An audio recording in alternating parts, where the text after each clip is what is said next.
poetry lovers. Tonight's video shows the creation of a new poem entitled Rising. Stick around through the video to see the completed poem at the end.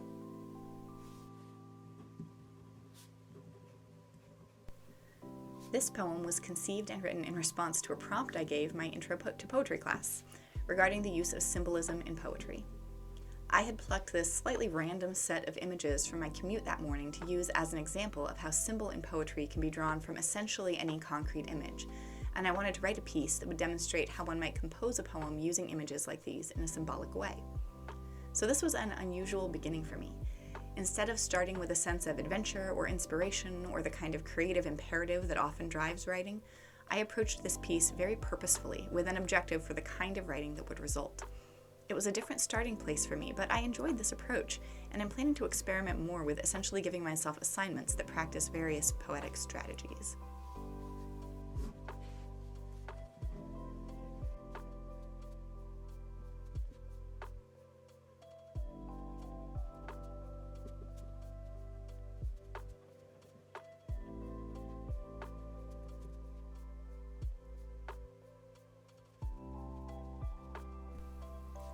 So I started with these images in mind, and my goal was to establish symbolic significance for each of them. But to do so, I wanted to create an initial set of images and wording that would contrast with the eventual symbols. I really focused in these early lines on wording and imagery that would draw the mind's eye downward.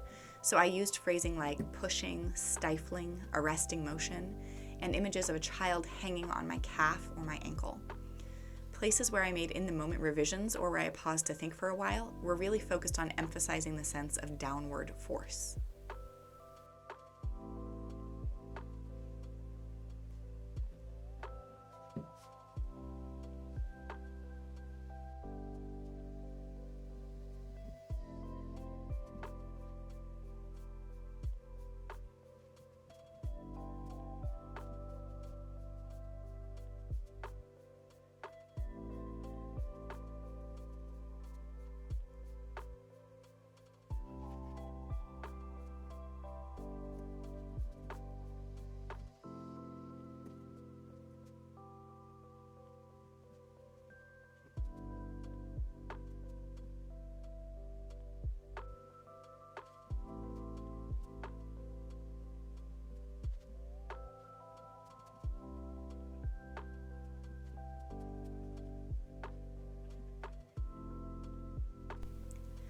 Though this poem is written in free verse, the organization of it is very like a Petrarchan sonnet, and I find that I often use this kind of sonnet-inspired approach to give movement to a poem in free verse.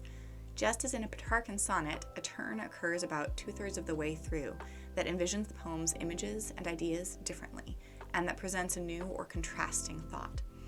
As I'm writing the script for this analysis, I'm questioning whether it would be a better idea to actually write many of these kinds of poems as sonnets. But doing a traditional sonnet form would remove the possibility to create significant contrast in line length, which is a strategy I use often.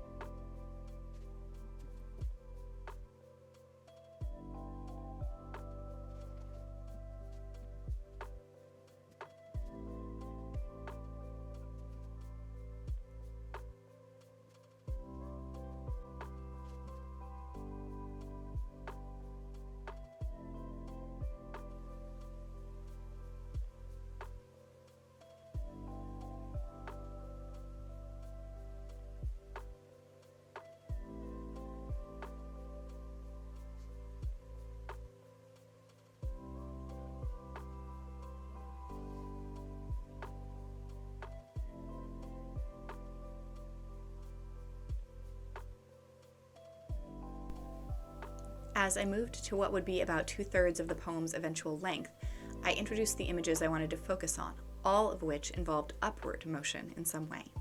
I made several working revisions during this section because I was really focused on choosing the words that would best support the symbolic significance I wanted to develop. For instance, I debated a couple different descriptors for the arm of the oil drill, and finally settled on battered, both because I liked the alliteration and consonance with beating, and because I liked the figurative connections between the body of the drill and my own tired, worn body from the poem's beginning.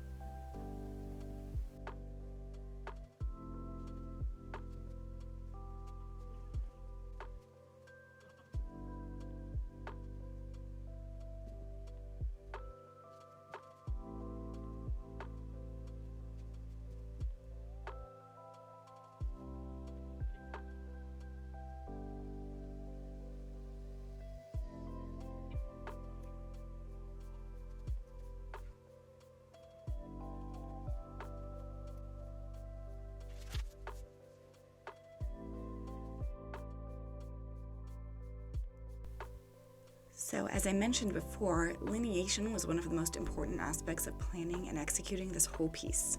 I started with just the 3 images of upward motion and the last line.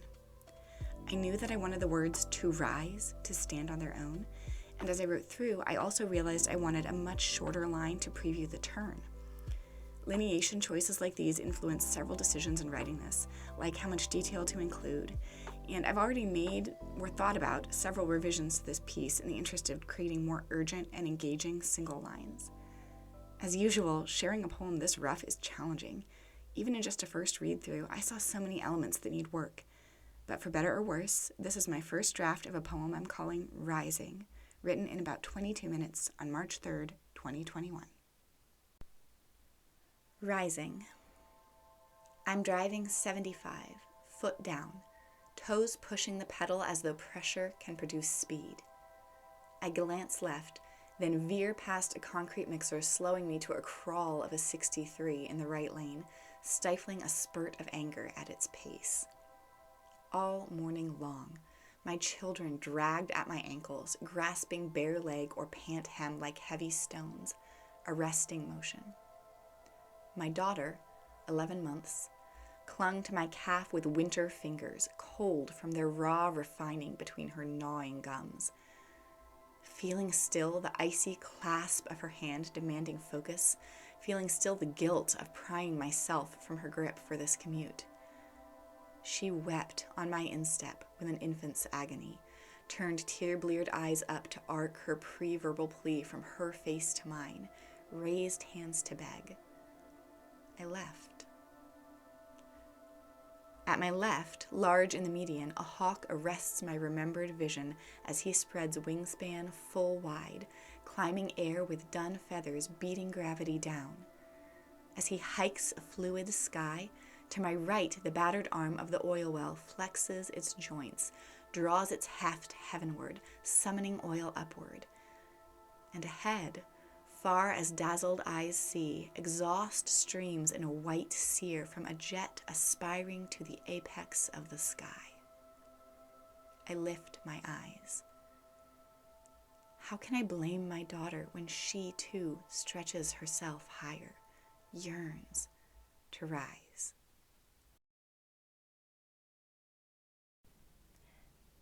Thanks for watching this episode of Ars Poeticat.